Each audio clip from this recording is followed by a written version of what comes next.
El vestido granate.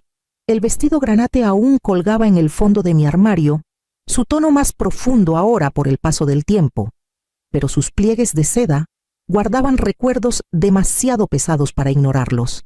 No lo había tocado en casi 2 años, pero hoy mis dedos lo buscaron por instinto, rozando las costuras como si trazaran el contorno de una vieja cicatriz. Lo usé en la graduación de secundaria de Valeria, parada a su lado, mientras ella apretaba su diploma con las mejillas encendidas de orgullo. Ese día me susurró: «Pareces reina, mamá». Lo volví a usar cuando consiguió su primer trabajo en mercadotecnia en Guadalajara, cuando insistió en que me sentara a la cabecera de la mesa como la invitada de honor.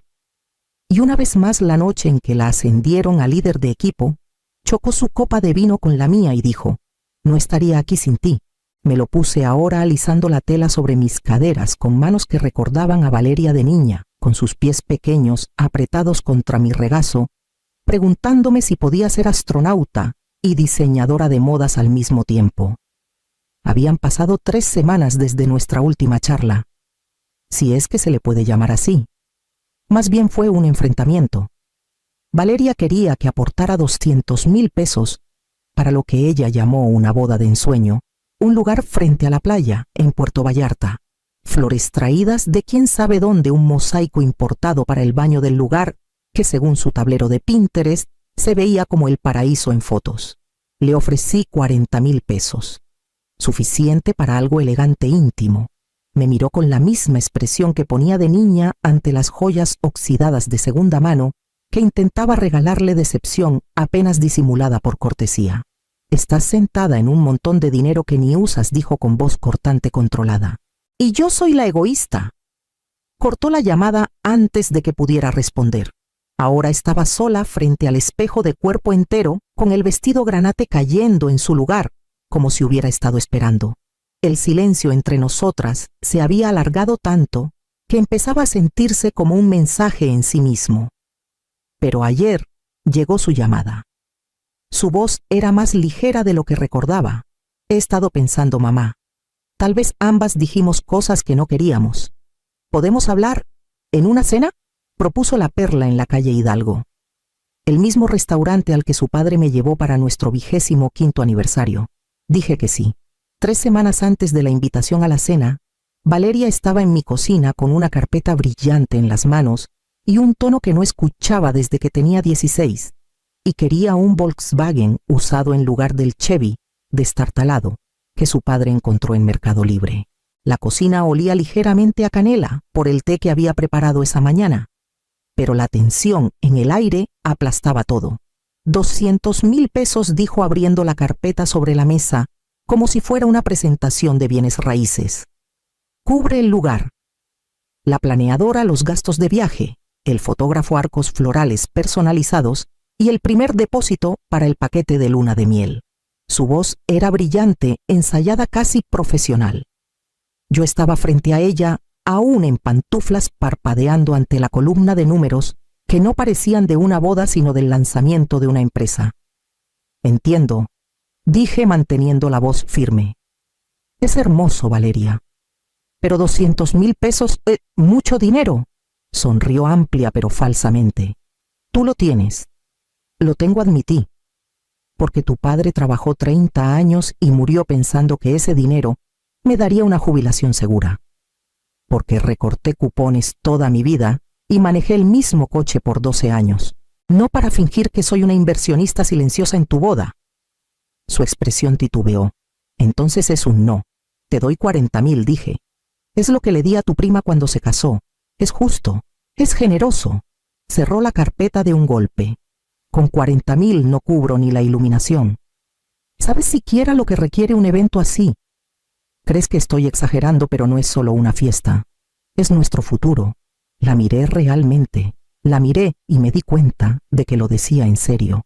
Que esta boda, esta imagen, este espectáculo se había convertido en la moneda con la que había cambiado amor, sentido y estabilidad. Y ya no reconocía a la chica frente a mí. «Creo que tu futuro va a necesitar más que orquídeas importadas y un dron para grabar videos». Cruzó los brazos. «Eres egoísta». Las palabras me golpearon más fuerte de lo que dejé ver. Me habían llamado cansada, estricta, demasiado cautelosa, demasiado práctica, pero nunca egoísta. Yo era la mujer que empacaba su almuerzo para pagar los frenos dentales, la que tomaba turnos extras en lugar de vacaciones, la que cosía cada disfraz de Halloween a mano cuando no podíamos permitirnos el brillo de las tiendas. No te voy a dar 200,000 pesos, Valeria, dije, suavemente pero sin disculparme. No habló. Se fue, sin abrazo, sin gracias, sin un lo pensaré. Bloqueó mi número 2 horas después. Lo descubrí cuando intenté enviarle una receta que alguna vez le encantó, y el mensaje rebotó como no entregado. No supe de ella hasta que sonó el teléfono ayer. Su nombre brillando en la pantalla tiró de algo tenso dentro de mí. Contesté sin saber qué esperar. Quería una cena. Dijo que había estado pensando, que debíamos hablar.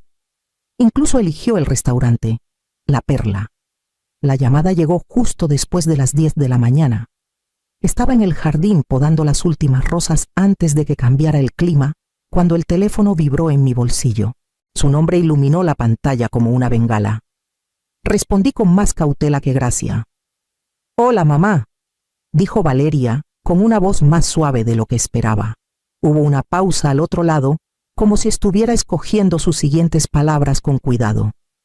«He estado pensando en lo que dijiste, en todo en realidad. Tal vez ambas fuimos un poco reactivas. No hablé de inmediato, la dejé seguir.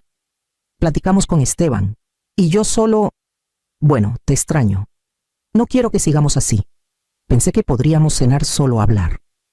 Nada pesado. Hubiera sido más fácil si sonara fría o exigente. Pero esta versión de ella, la que alguna vez dejaba notas adhesivas en mi bolso diciendo, «Eres la mejor mamá del mundo», era más difícil de resistir. Cena, repetí. Suena inesperado. Pensé en La Perla, agregó. Siempre te gustó, ¿verdad? Se siente seguro, seguro. Esa fue la palabra que usó, y tal vez quería creerle.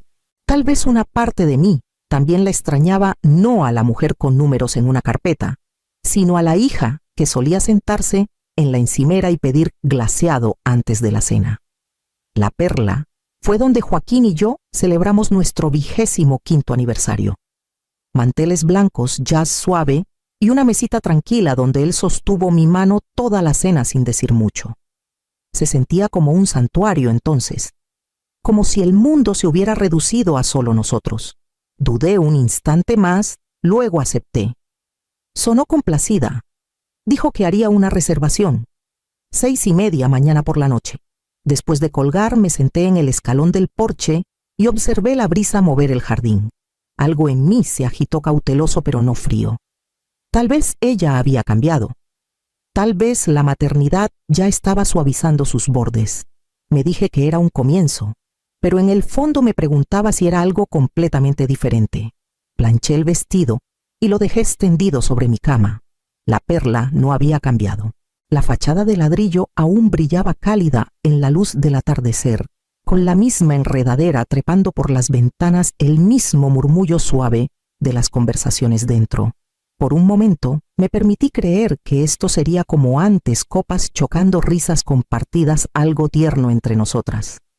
Me registré con la recepcionista y la seguí entre mesas iluminadas por velas hasta que vi a Valeria ya sentada. Estaba hermosa, radiante incluso. El embarazo había suavizado su rostro de esa manera en que suaviza a las mujeres que cargan vida y ambición. Su vestido era impecable de marca.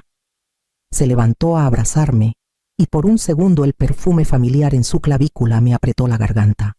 «Te ves hermosa, mamá», dijo. «Gracias por venir». Asentí demasiado consciente del ligero temblor en sus manos mientras nos sentábamos. «Me alegra que llamaras. Esteban está en camino. Acaba de terminar una reunión», dijo con ligereza, como si no hubiéramos pasado 3 semanas sin hablar. En minutos Esteban llegó, y no solo. 3 hombres lo seguían con trajes impecables, cada uno con un maletín. La energía cambió como una corriente bajo la mesa. «Elena», dijo Esteban, sonriendo con la facilidad de alguien acostumbrado a desarmar un cuarto. «Gracias por venir». Estos son algunos colegas míos. Queríamos repasar un par de cosas contigo. Mi pulso se aceleró lento pero constante. Colegas, Valeria mantuvo los ojos en la servilleta de lino en su regazo.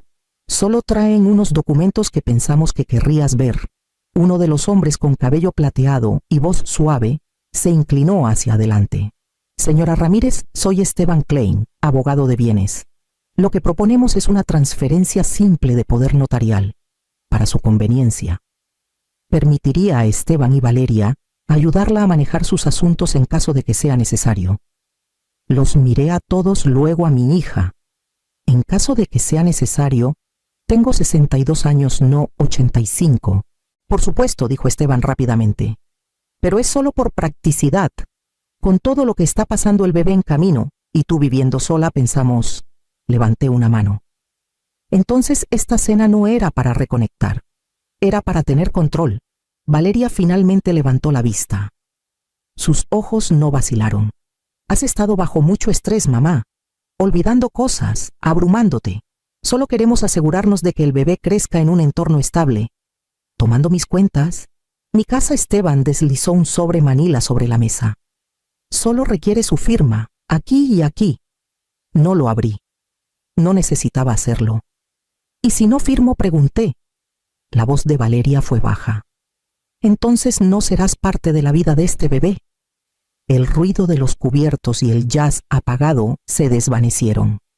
Todo lo que escuché fue el sonido de algo desgarrándose silenciosamente en mi pecho. Tomé mi bolso con dedos firmes. Me excusé sin alzar la voz, doblando mi servilleta cuidadosamente junto a la copa de Pinot Noir intacta. Valeria no me detuvo. Esteban asintió levemente como si me estuviera excusando para retocarme el maquillaje, en lugar de alejarme del borde de un precipicio que ellos habían construido bajo mis pies. En el pasillo tranquilo, cerca de los baños, saqué mi teléfono y marqué a Javier. Contestó al segundo tono con la respiración algo entrecortada, probablemente en medio de un turno. «Mamá, ¿todo bien?» No dije, pero lo estará. ¿Puedes venir a La Perla? ¿Ahora? No pidió detalles, solo dijo, «Ya voy». Colgué y busqué el siguiente número. Diana Morales. No habíamos hablado en semanas, pero una vez me dijo extraoficialmente cómo lo hacen las viejas amigas que ofrecen protección sin prometer nada, que si Valeria intentaba algo que oliera a coerción la llamara. Respondió con la misma autoridad seca que recordaba. «Elena, creo que esta noche es la noche. ¿Estás segura por ahora? Voy para allá. Quédate sentada. Di poco. No toques nada». Le agradecí y terminé la llamada. Regresé a la mesa y me deslicé en mi silla, como si nada hubiera cambiado, como si no hubiera puesto en marcha dos cosas que cambiarían toda la conversación. Esteban levantó su copa.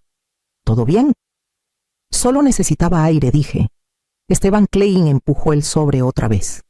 «Cuando estés lista». Miré el sobre y sonreí suavemente, como alguien que recuerda una línea de una obra que vio en un teatro que ya no existe.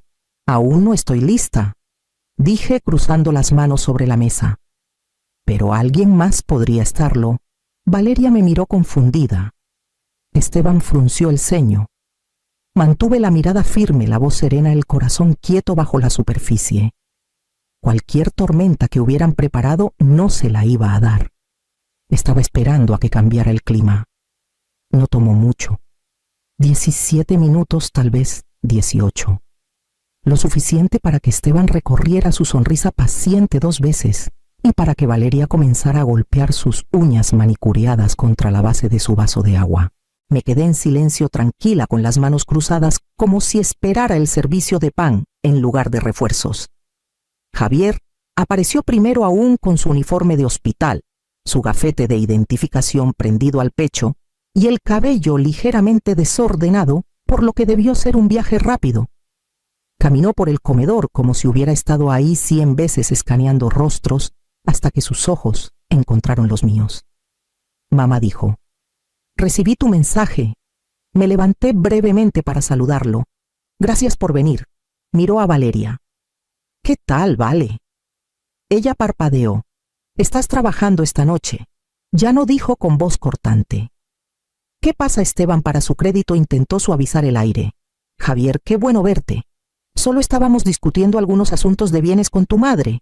Javier tomó el sobre sin preguntar y hojeó las páginas. Sus movimientos eran rápidos, precisos, y cuando dejó los documentos su expresión había cambiado. Poder Notarial preguntó con voz baja. Solo una precaución, ofreció Valeria. Por su beneficio, agregó Esteban sonriendo. Javier no respondió. Me miró con la mandíbula tensa, luego giró hacia la entrada. Diana Morales llegó como un trueno sin sonido. Pequeña, con cabello plateado, en un saco que le quedaba como armadura, y un maletín que tenía desde antes de que naciera Valeria. Vino directo a nuestra mesa sin dudar. Buenas noches, dijo, colocando el maletín sobre la mesa. Creo que fui invitada. La sonrisa de Esteban titubeó. Esteban Klein se levantó pero no dijo nada. Esta es una cena privada, dijo Valeria con firmeza. No, corregí suavemente. Esto es una negociación, y no las hago sin representación. Diana abrió su maletín, sacó una carpeta con mi nombre grabado en la pestaña y la colocó junto al sobre manila de ellos. Javier se recostó en su silla con los brazos cruzados, los ojos ahora en Valeria. ¿Trajiste una abogada?, preguntó Valeria con incredulidad en la voz. La miré con cuidado. Tú trajiste 3. Diana abrió su carpeta con la precisión de alguien que ha desmantelado imperios durante el almuerzo. Sacó un paquete de documentos impecables y los colocó en la mesa entre las copas de vino intactas y las intenciones no tocadas. Desde hace 2 semanas dijo claramente los bienes de la señora Ramírez, incluyendo su casa, cuentas financieras y activos de seguro de vida restantes, han sido asegurados en un fideicomiso irrevocable. Esteban Klein se movió ligeramente en su asiento.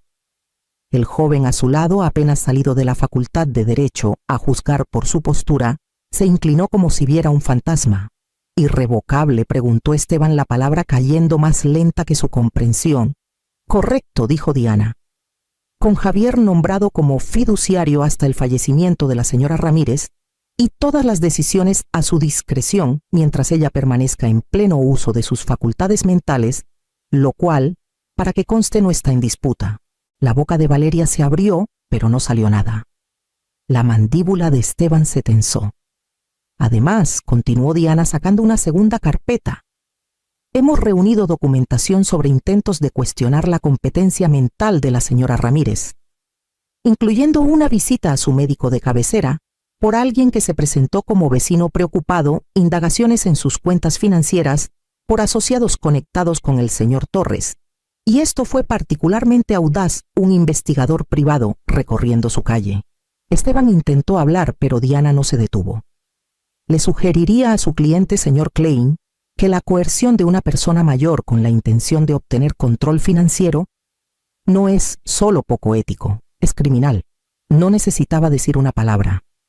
La forma en que el color se drenó del rostro de Esteban, la forma en que Valeria miraba a cualquier parte menos a mí, era suficiente. Javier miró los documentos del fideicomiso, luego a mí, y dio un leve asentimiento. Ya no estábamos a la defensiva. El terreno había cambiado. Creo que esto termina cualquier discusión sobre poder notarial, dijo Diana, deslizando los papeles de vuelta a su carpeta. No, dije suavemente, esto comienza algo completamente diferente. El silencio en la mesa había cambiado. Ya no era tenso ni expectante, ahora tenía peso del tipo que se asienta después de que se ha dicho algo irreversible en voz alta. Me volví hacia Valeria. Su rostro estaba pálido, sus labios ligeramente entreabiertos, como si aún esperara un guión que no había memorizado para salvarla. Si quieres hablar, dije suavemente, hablar de verdad, no de dinero, documentos o acceso, sino de lo que queda entre nosotras, sabes dónde encontrarme. Pero vienes sola, sin papeles, sin agendas. No respondió. Solo parpadeó lentamente como si algo se estuviera recalibrando detrás de sus ojos. Luego me volví hacia Esteban. Aléjate de mi familia, aléjate de mi hijo, aléjate de mi casa. No lo pediré otra vez.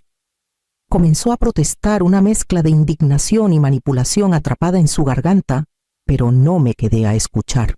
Me levanté y Diana se levantó conmigo. Javier ya estaba recogiendo su chamarra, deslizando los documentos del fideicomiso en su mochila como un cirujano asegurando una herida. Caminamos entre los manteles blancos y la luz parpadeante de las velas sin mirar atrás. El maître d' me ofreció un asentimiento breve y comprensivo. Lo devolví. Afuera el aire de la noche se sentía más fresco, más limpio, como si el peso que llevaba dentro se hubiera quedado en la servilleta de lino que doblé con tanto cuidado junto a un plato intacto. Diana murmuró algo sobre contactarme mañana. Javier tomó mi codo sin preguntar. Caminamos por la calle Hidalgo juntos, las luces de la Perla desvaneciéndose detrás de nosotros, los pasos silenciosos de mi hijo a mi lado eran el único sonido que necesitaba.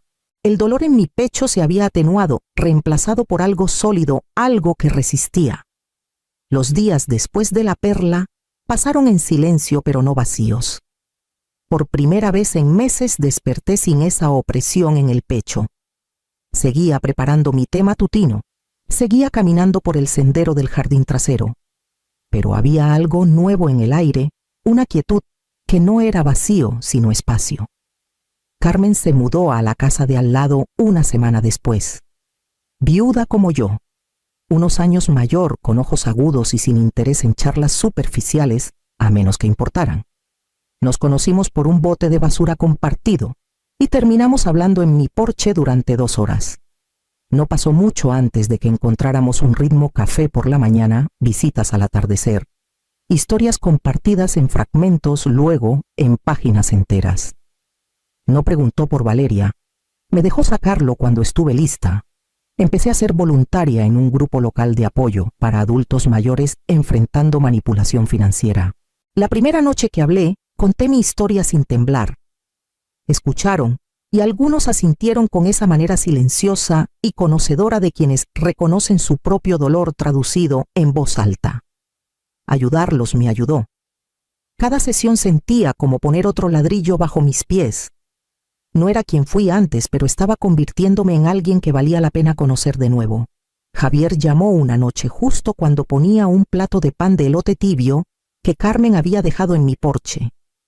Su voz era calmada, pero más suave de lo usual. Tuvo al bebé, dijo. 3 kilos 200 gramos. Una niña. La nombraron Elena. El nombre de mi madre. Dudó antes de continuar. Valeria me pidió que te dijera que le gustaría que la visitaras. Dijo que el horario de visitas está abierto.